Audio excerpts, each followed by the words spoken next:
Toute clôture a besoin de poteaux solides. Une clôture moderne en pénoplex, que je connais de première main, tout comme celles en tôle profilée, en lame métallique, en grillage losangé ou filet bleuissant, nécessite toutes des poteaux solides. Rien de mieux qu'un poteau métallique n'a été inventé pour ces usages, même les poteaux en briques contiennent du métal. Habituellement, le travail d'installation des poteaux métalliques semble compliqué et laborieux. Surtout sur un sol difficile avec une forte teneur en argile qui est sujet aux forces de soulèvement dues au gel. Chez nous, c'est exactement ce type de sol. Dans ce cas, il faut bétonner à une grande profondeur, en dessous du niveau de gel du sol. Comment installer de tels poteaux facilement, rapidement, une fois pour toutes, et surtout très précisément? Il semble que j'ai trouvé une solution simple.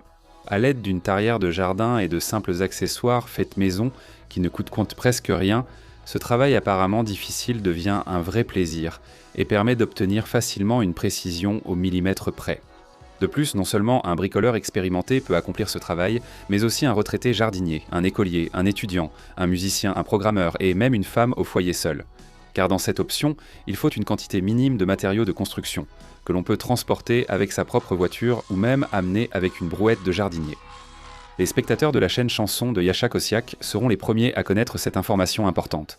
Le sujet est très d'actualité, alors allons-y étape par étape. Bonjour à tous. Tout a débuté par la création d'un centreur pour poteaux. C'est un dispositif simple qui, selon l'idée, doit permettre d'installer les poteaux de clôture avec une très grande précision, en facilitant grandement l'obtention de poteaux parfaitement verticaux, sortant exactement des endroits de la surface du sol prévus à l'origine et non de lieux présentant de grands écarts par rapport à ce qui était requis. On peut fabriquer un centreur de différentes manières. J'utilise un morceau de tôle inutile de 2 mm d'épaisseur. Au centre, je fais un trou rond de 25 mm de diamètre. C'est précisément ce diamètre que j'utiliserai pour percer les trous dans le sol pour les poteaux. Une scie sauteuse électrique avec une lame pour le métal s'acquitte parfaitement de cette tâche. Ensuite, je prends un petit morceau de poteau de clôture et un peu de fer à béton lisse de 10 mm de diamètre. Avec le fer à béton, je fabrique un cadre dans lequel le morceau de poteau s'insère parfaitement.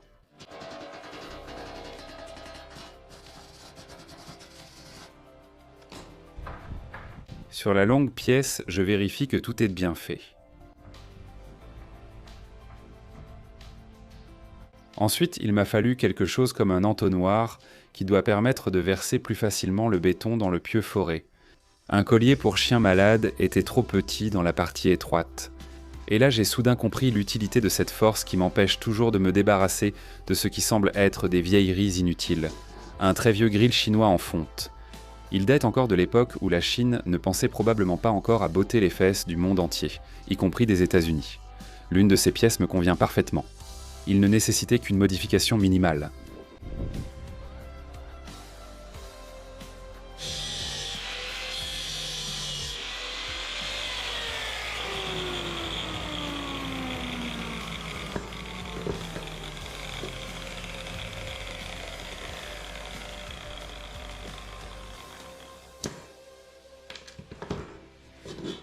Avec une tarière de jardin, j'ai foré un trou profond. J'ai fixé le centreur à l'endroit voulu avec des piquets en fer. Et j'ai scellé le premier poteau dans le béton avec une précision extrême. La technologie fonctionne, hurrah! J'ai acquis ma première expérience, ce qui m'a permis de tirer plusieurs conclusions importantes. La principale, c'est que le procédé est très économique. Pour bétonner solidement un poteau, il faut très peu de gravier, de sable et de ciment.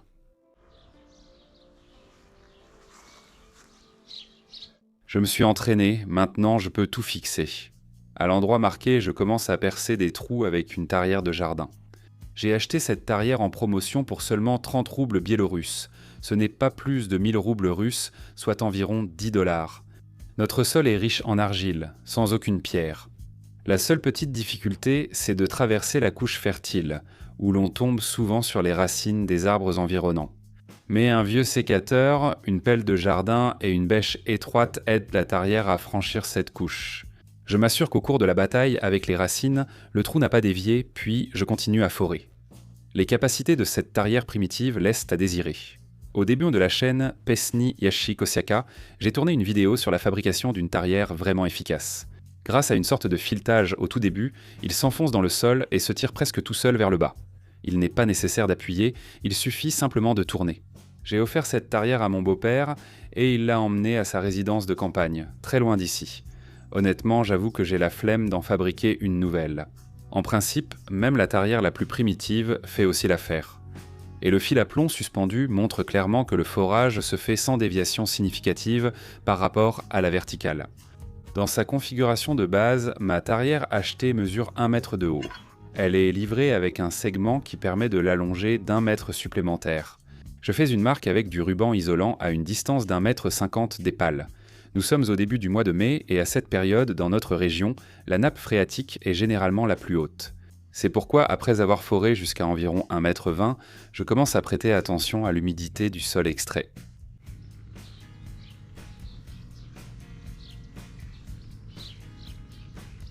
Voici la marque actuelle, à 1,50 mètre. L'humidité du sol apparemment n'a pas augmenté, mais j'ai décidé d'arrêter le forage et de me préparer à couler le béton rapidement, au cas où de l'eau souterraine apparaîtrait.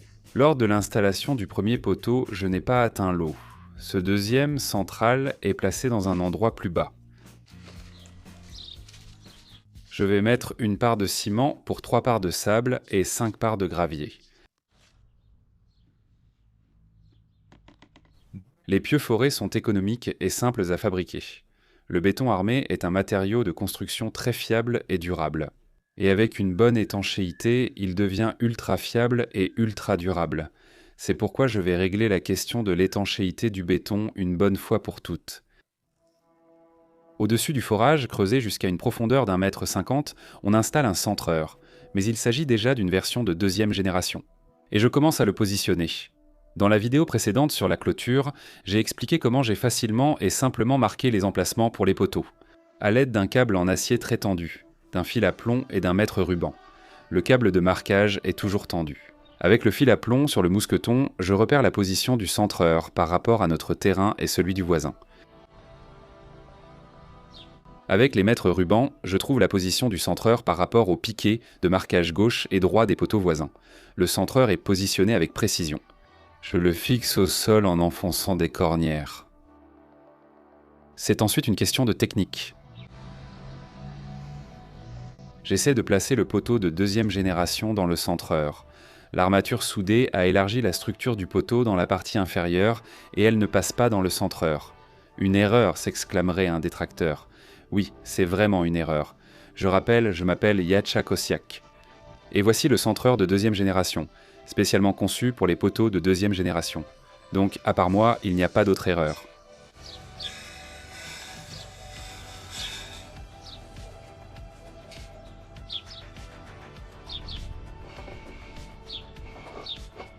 Le centreur permet d'assurer que le poteau sorte exactement du point prédéfini à la surface du sol.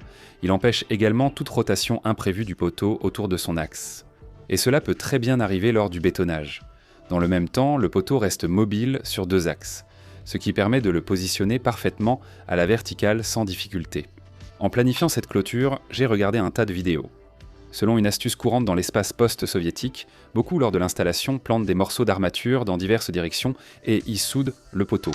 Mais c'est vraiment du bricolage à l'arrache. Je ne comprends pas pourquoi les installateurs professionnels de clôture et auvents ne peuvent pas faire pareil. Ils continuent à se torturer à 4 pattes, tentant d'enfoncer des morceaux d'armature dans une position inconfortable et de souder le poteau dessus. De plus, l'armature enfoncée dans différentes directions ne pourra sûrement pas être démontée après le coulage du béton et deviendra un support supplémentaire pour les forces de soulèvement, qui, comme un cric, essaieront de soulever et de déformer le poteau. Pour le centreur de 2e génération, la pièce technique du grill chinois convient toujours aussi bien. Grâce à l'entonnoir pratique et au petit diamètre de l'armature lisse, il est très facile de verser le béton. Le remplissage du pieu commence. En voyant cette pièce du grill, j'ai été vraiment heureux pour nos camarades chinois qui ont dépassé la simple production de biens courants. Notre Biélorussie ayant de bonnes relations avec la Chine, c'est vraiment très bien. Je tasse soigneusement le béton avec une longue planche.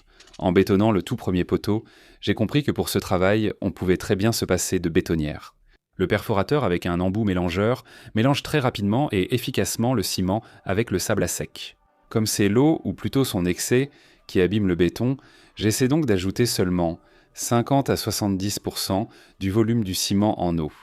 Le béton est épais, Mais pour ma tâche, c'est exactement ce qu'il faut. À environ 40 à 50 cm de la surface du sol, j'arrête le bétonnage. Il suffit de faire seulement 5 petits mélanges avec le perforateur. J'enlève la partie centrale du centreur. J'installe un morceau de tuyau d'égout de 110 mitrel et je le remplis de béton.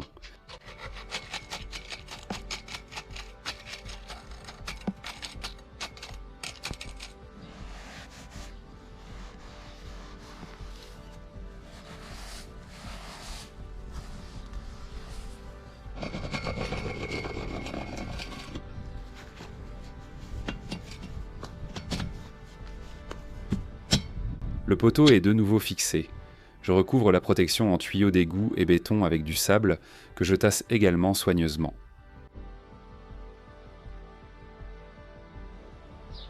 La distance est exactement de 251 cm. La précision de l'installation est à nouveau au rendez-vous. Précision. Avant de passer à l'installation des poteaux suivants, je pense qu'il est nécessaire d'aborder une autre partie très importante de l'opération, la préparation des poteaux de clôture. J'ai acheté un tube profilé de 6 mètres avec une section de 6 sur 6 cm et une épaisseur de paroi de 3 mm. Tout d'abord, je passe un chiffon pour enlever la saleté grossière. Après m'être entraîné hors caméra, j'ai compris qu'il fallait au moins 3 étapes de nettoyage supplémentaires, et c'est même mieux d'en faire plus. Je prends le premier morceau de chiffon, je l'humidifie avec un dégraissant puissant pour métal et je frotte. On comprend très vite que le tube profilé brut est abondamment recouvert de composants huileux. Ils interviennent probablement lors de la production et servent également de protection anti-corrosion lors du transport et du stockage du métal en plein air. En humidifiant périodiquement le chiffon, je passe sur 3 côtés du profilé. Je le retourne à 180 degrés et je frotte à nouveau vigoureusement. Pour le nettoyage initial, on aurait pu utiliser du White Spirit, qui s'évapore moins vite. Le dégraissant n'est employé qu'à la fin. Je commence avec un deuxième chiffon. Le tube est devenu plus propre, mais il reste encore pas mal de gras. Je répète tout le processus.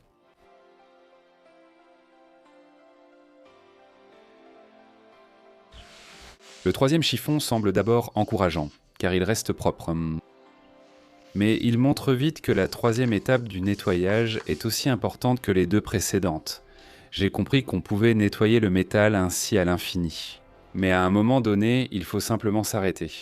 La différence entre les 4 premiers tubes nettoyés et les autres non nettoyés est frappante. J'ai utilisé presque 1 litre de dégraissant et 3 chiffons pour chaque tube. Je suis allé sur internet pour chercher des astuces pour nettoyer le métal avant de le peindre. La première astuce m'a plu pour son coût et sa disponibilité. Comme pour la vaisselle, je frotte énergiquement le tube avec une éponge de cuisine sans lésiner sur la solution moussante.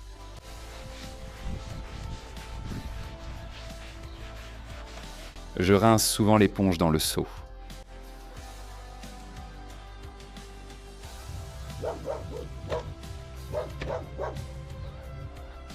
Le chiffon de test montre très vite que même cette astuce répandue n'est pas une solution miracle toute simple.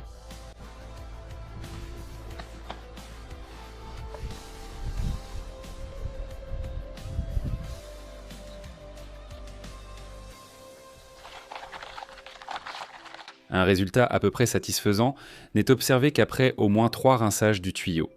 Il n'y a pas vraiment de plaisir à manipuler de l'eau, surtout par temps frais comme celui où je travaillais. Après un tel lavage, j'essuie le tuyau aussi sec que possible. Sinon, sans protection, elle rouille sûrement immédiatement. Lors du nettoyage avec un solvant ou un dégraissant, la saleté est absorbée par le chiffon. Lorsqu'on utilise du liquide vaisselle, c'est l'eau qui absorbe la saleté. Comme on peut le voir, c'est aussi un processus assez minutieux. Tout ce qui paraît être une astuce ne l'est pas toujours. Il suffit de se détendre un peu et de frotter l'éponge moins activement pour que des zones mal lavées apparaissent. Le produit non dilué ne sauve pas non plus la situation. Au milieu de cette fête de mousse peu joyeuse, ma force venait de penser que si on commandait une clôture à nos constructeurs, on aurait un travail bâclé, comme des poteaux mal préparés avant peinture. Rien ne garantit qu'ils ne sauteront pas cette étape. Même une peinture médiocre tiendra quelques années. Quand tout rouillera, il sera presque impossible de retrouver et tenir responsables les mauvais ouvriers. En principe, si on lave longtemps, même avec cette méthode, on peut obtenir un mauvais résultat final. Par exemple, lorsqu'il n'y a pas de dégraissant et qu'il n'est pas possible d'aller en acheter. J'ai ensuite testé l'astuce suivante parmi les plus répandues, utilisant un nettoyeur haute pression et la mousse d'un canon à mousse avec des produits auto pour lavage sans contact. Je place les tuyaux pour que la mousse atteigne les deux côtés en un seul passage.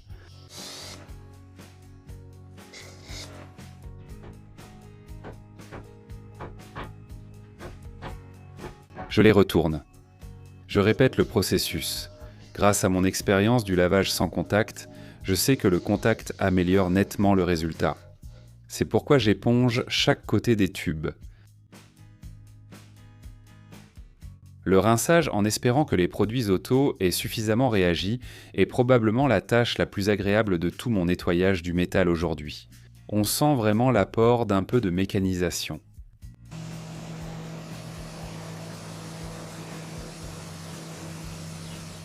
Encore un moment de vérité. Le miracle que j'espérais tant n'a pas lieu. Conclusion. Si j'avais nettoyé les tuyaux avec un dégraissant spécial pour métal, sans me laisser distraire par des astuces douteuses, j'aurais passé moins de temps. Donc oui, je nettoie les tuyaux avec un dégraissant. Et si vous partagez votre expérience réussie dans les commentaires, je vous en serai très reconnaissant. Désormais, j'utiliserai ce type de mastic anti-corrosion. À mon grand regret, ce n'est pas une publicité. Il semble que ce soit quelque chose d'époxy, parce qu'il faut mélanger un composant avec un autre. C'est mon voisin qui l'a acheté. Sur les structures métalliques protégées avec ce produit, il n'y a pas la moindre trace de corrosion même après 12 ans. En peignant les tuyaux de 6 mètres pour les poteaux, j'ignorais encore leur future dimension de découpe. Je savais juste que je voulais que la partie hors sol des poteaux mesure environ 2 mètres, donc j'ai peint les tuyaux sur 2 mètres de chaque côté. Juste avant la peinture proprement dite, je dégraisse à nouveau la surface. Avec cette méthode de peinture, j'ai une grande marge de manœuvre. Ainsi par exemple, on peut obtenir un poteau de 3,5 mètres en coupant et rallonger un autre poteau de 2,5 mètres jusqu'à 3,5 mètres en soudant un mètre de tuyau bout à bout. Ou bien choisir une autre option parmi de nombreuses possibilités.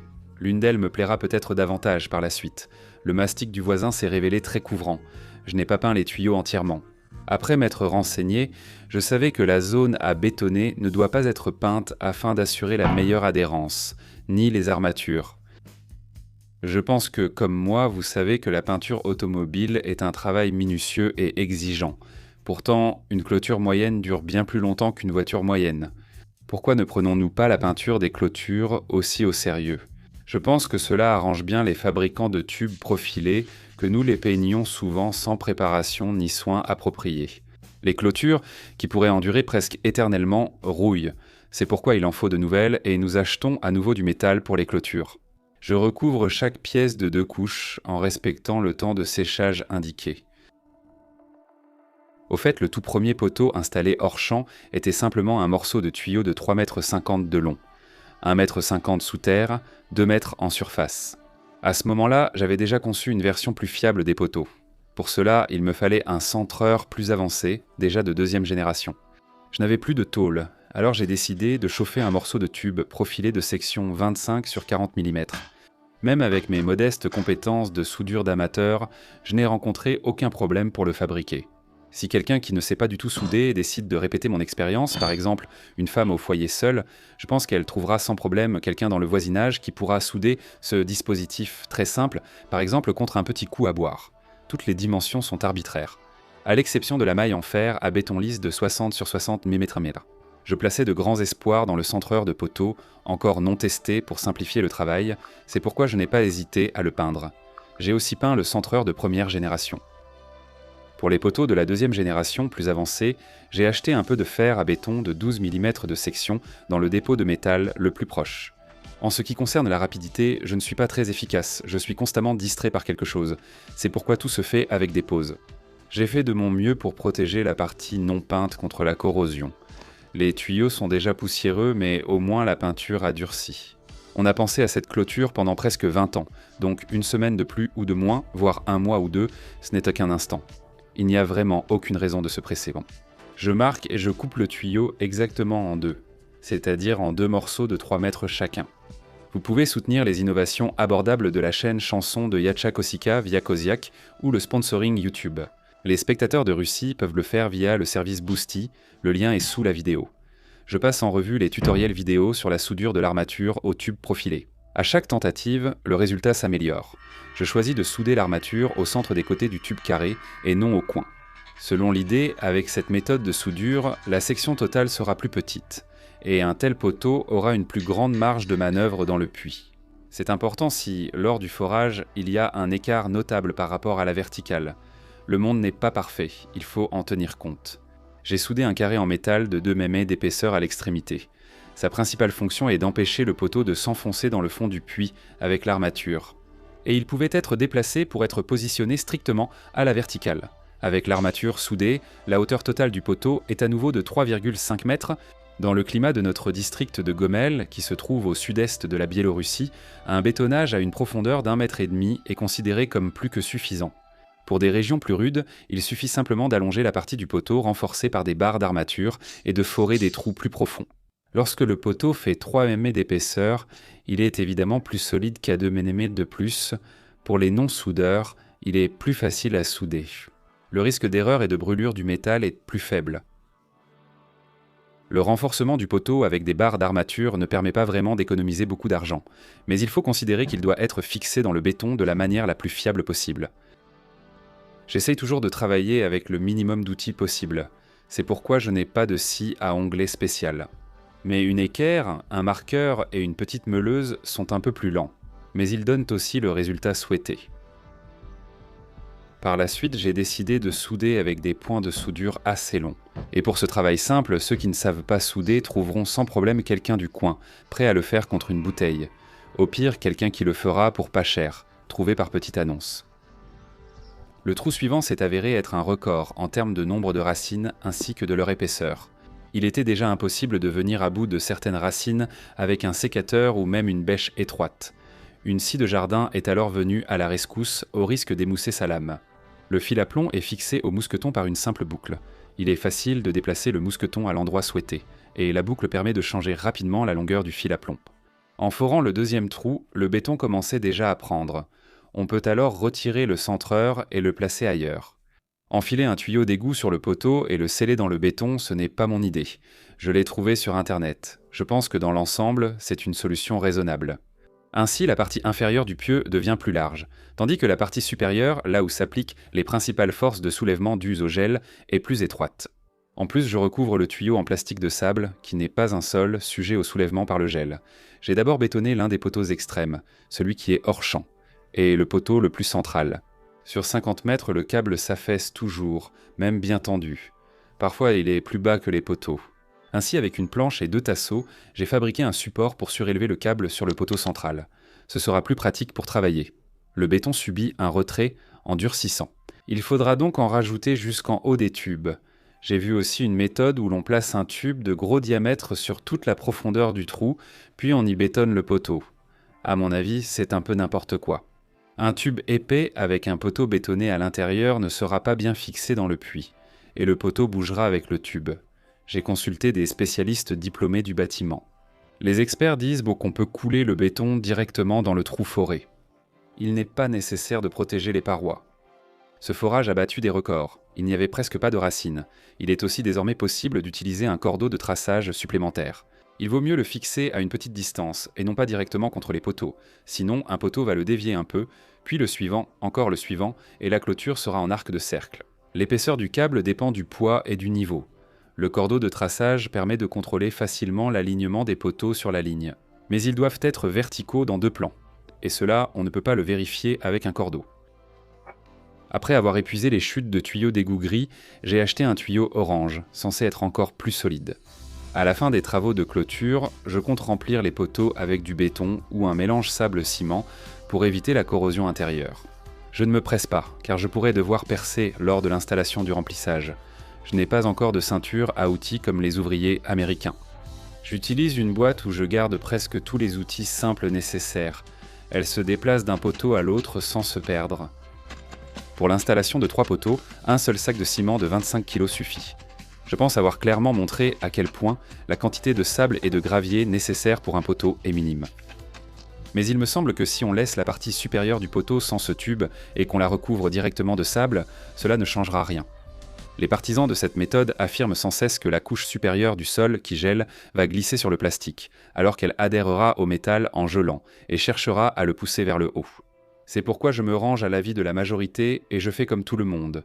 De plus, les tuyaux ne sont peints qu'en haut, et le béton les protégera de la corrosion. J'ai failli commettre une erreur et trahir l'un des principaux principes de l'autoconstructeur. J'ai eu la tentation coupable de faire appel à des professionnels pour le travail. Je les ai même invités à estimer combien coûterait le coulage de la semelle, car sur ce type de sol, c'est l'option la plus fiable. Donc pour une semelle sur des poteaux coulés, qui sont enfouis seulement à environ 80 cm, ce qui ressemble plutôt à une fondation sur pieux avec longrine, pour deux côtés de la clôture de 50 plus 30 mètres, on m'a demandé 20 000 roubles biélorusses avec des poteaux en fer, qui sont plus fins que les miens. Cela fait 7 000 $, ou plus d'un demi-million de roubles russes. 90 $ ou 7 000 roubles russes par mètre linéaire. Même si j'avais cet argent, l'enterrer ainsi dans le sol, presque au sens propre, serait stupide. Et tout ça au nom d'une clôture entre de bons voisins. Si je fais moi-même cette fondation, la chaîne Pesni Yashikosiaka sera dédiée à ce travail toute l'année prochaine. Je ne peux pas l'accepter. Ensuite, j'ai demandé combien coûterait des pieux vissés si on les enfonçait à 1,50 m et qu'on laissait 2 mètres tout à la surface. Les installateurs de pieux ont indiqué qu'ils ne pouvaient visser les pieux strictement à la verticale que légèrement au-dessus du sol, pas plus haut. Dans ce cas, il faudra souder verticalement les poteaux aux pieux. Autre inconvénient des pieux vissés, lors du vissage, le sol se relâche et le pieu peut bouger. Pour les clôtures, il est conseillé de déterrer et bétonner les sommets des pieux. Ce n'est pas bon marché et c'est compliqué. J'ai relâché les animaux du composteur dans la nature. C'est une construction de clôture très lente et sans se presser. Grâce à l'utilisation d'un câble supérieur et d'un fil à plomb pour le traçage, j'ai pu marquer les poteaux auxquels j'avais accès. En sautant le traçage de ceux auxquels je n'ai pas accès et en travaillant progressivement en croyant en mes capacités, je rends accessibles les poteaux auparavant inaccessibles, par exemple à cause des composteurs. Le grillage de l'ancienne clôture n'a été retiré que temporairement aux endroits nécessaires pour couler le béton, ce qui m'a paru moralement plus simple que de tout démonter d'un coup. On peut déjà être fatigué rien qu'à cette étape, avant même de commencer à installer les poteaux. Si vous partagez vos méthodes plus avancées pour installer des poteaux sur des terrains difficiles, je vous en serai très reconnaissant. Au moment de cette vidéo, il faut toujours installer des poteaux. Je serai donc ravi de tester une méthode plus fiable et économique. Aucun poteau n'a bougé pendant le bétonnage. En partageant cette vidéo, vous rendrez aussi un grand service à beaucoup de gens.